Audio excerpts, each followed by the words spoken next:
What's up YouTube? Derby Weldor here coming at you for another video. It is a hot, humid North Carolina day.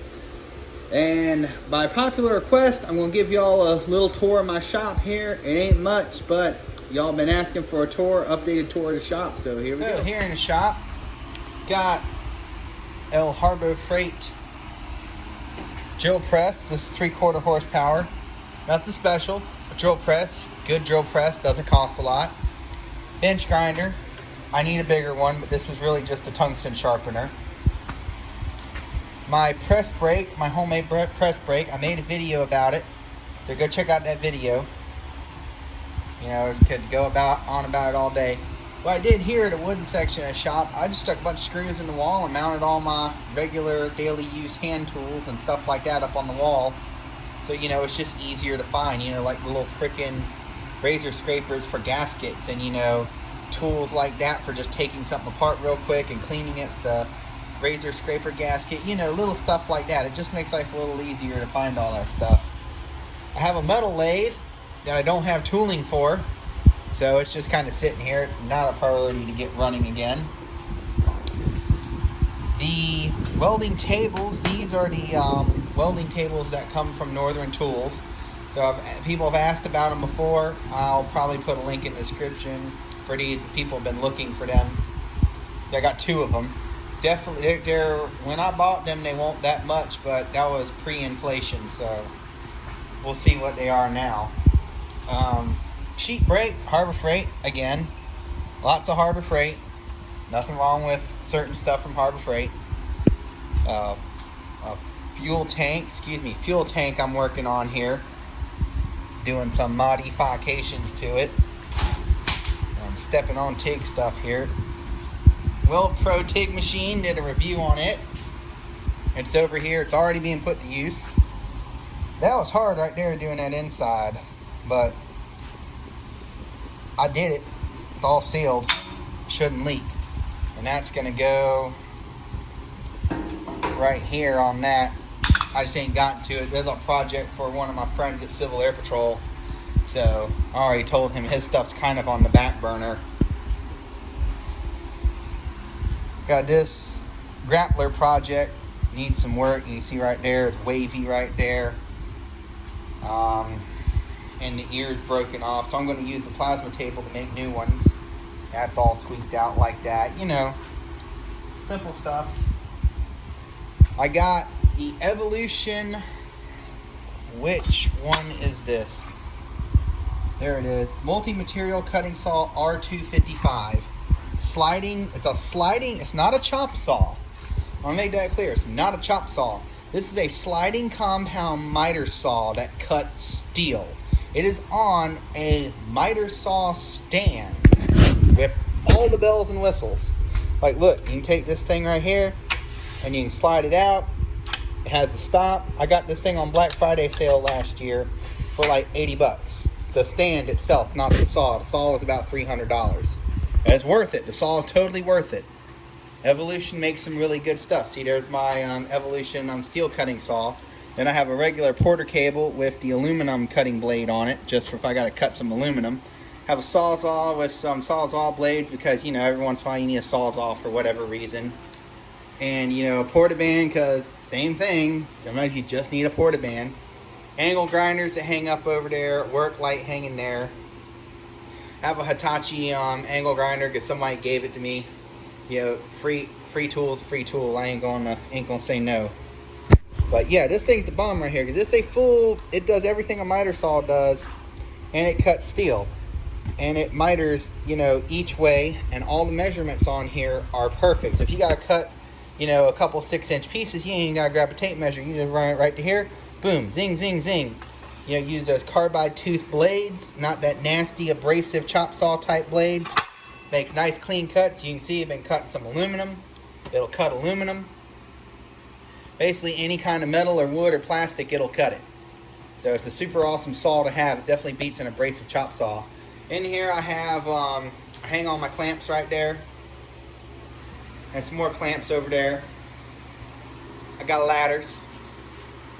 Got all my other welders, the Hobo Champion Elite. that I still have. It kind of lives as a backup. Well, actually, it lives as a table right now. Good welder. Real good table. There's my 211, which is my dedicated aluminum spool gun machine. And my 210, which is our dedicated MIG machine. And, of course, the Weld Pro is our dedicated TIG. And over here, this is new to shop. I'm not going to do a really big in-depth video on this right now because there's hundreds of them out there and I'm just making something. It wouldn't be any added content to YouTube. You know, it's nothing new. So this is the Langmuir Crossfire Pro CNC plasma table. It is, for the price, it's great. It has some shortcomings that you got to kind of work around, but it's fantastic. That's what I got the Prime Weld Cut 60 hooked up to. I got my little laptop sitting there. I'm going to, this Saturday, I'm going to get an actual, what they call like a tech cart. It's like a mechanic's cart, but it has a little top opening lid and a drawer. So my computer will go in the top opening lid with a power strip. So when I want to run the table, all I do is plug in the power strip in the box. And then it turns on the controller and the computer. Then all I gotta do is plug in the plasma cutter and the air, and I'm good to go. And I'm gonna get a dedicated shop computer. I'm gonna get another ThinkPad. This is my nice ThinkPad. I know the casing around the screen's missing. It's because I gotta replace the screen, and I got it off in one piece, and I don't want to have to put it back on. And my new screen's showing up tomorrow. But I'm gonna get another one of these. You get these ThinkPad T430s for like 150 bucks on eBay in great shape. So I'm going to get another one for the shop. That'll be, you know, the less fancy, because this one I got is the best T430 that they made. This is an i7 with the NVIDIA video card. 8 gigs of RAM. It was like the best one you could possibly get that they sold at the time. And it's got the better screen and all of that stuff. It's an awesome computer. It blows any kind of MacBook or Apple product just clean out the water. They are freaking awesome. And the price, you can't beat them, because used 150 bucks, you get a really good laptop. So I'm going to get another one just for in the shop. And this one, since it's got the NVIDIA video card, will be for building, designing parts. And then I just use the Wi-Fi to load it up to the shop computer, and we're good to go. So yeah. There are some problems with it, but with this table, but they're not too big, anything to worry about. So I'll make a video about it later, because it's nothing too special or out of ordinary. It works. The table works now with no problems, so we're good. And here in the middle of the shop, since I don't have an oxyacetylene system for the shop, I have this metal bender right here, which pretty much about 90% replaces your oxyacetylene torch. What this does right here is it just bends flat stocks and round stocks right here in the middle of the shop. So you don't have to pull out the oxyacetylene torch. I don't have to teach someone how to use the oxyacetylene torch. I don't have to worry about somebody blowing themselves up with an oxyacetylene torch, because I'm not the only person that works in here. So it makes life easier, because I can give this to somebody with very little experience, show them how to set this up and use it, and I ain't got to worry about them blowing themselves up. And it saves a lot of money in oxy fuel, and it's only 100 bucks, and you bolt it straight to the floor, and you're freaking good to go. But what I did, because it is kind of an awkward thing in the shop, is those are threaded inserts in the floor. So if this is in the way, I can take the impact gun, zip, zip, zip, zip, zip, pull those 4 bolts out, this whole thing comes out, and there's nothing sticking up above the concrete. So so if I'm building a whole bunch of stuff in here, like I need the whole floor for building a bunch of handrails, I can pull this thing out, and I'm good to go.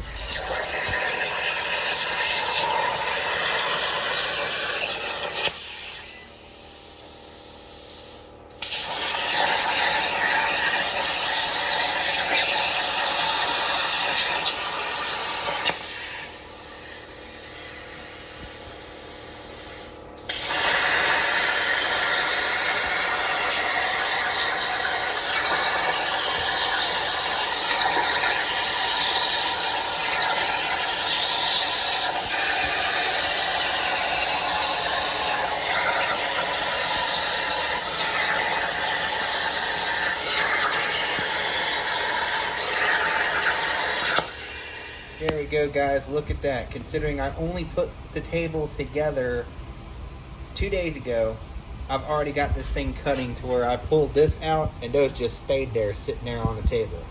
So I'm pretty proud of myself right there. I got the travel speed almost set right and everything like that. I mean, this thing, this setup right here is a game changer. I can do a lot more stuff now.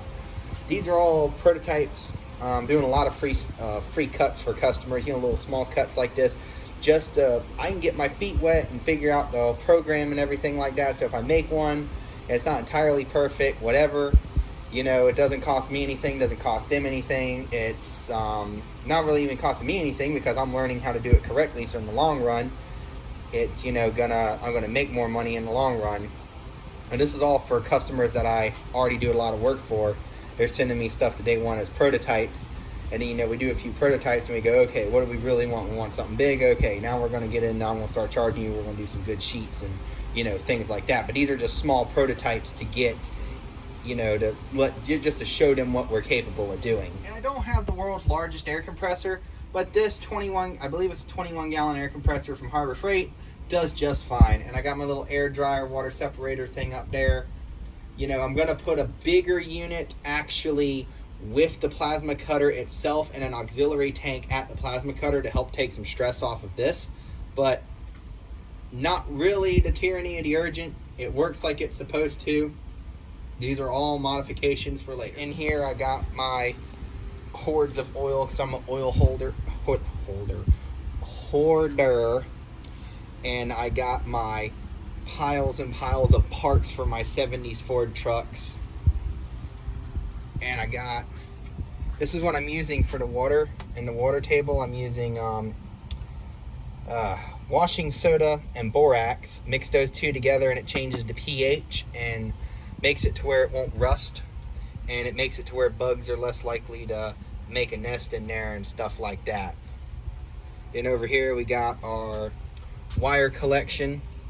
Just a good thing to have around. I got kind of sick of making 100 trips to the auto parts store for wire and wire connectors and crap like that. Same with, you know, nuts and bolts and stuff. You know, just good stuff to keep around so you're not making 100 trips to the hardware store or the auto store. So thank you guys for watching this video. If you like this video, please be sure to like and subscribe to my channel and check out my other videos. And y'all have a fantastic day.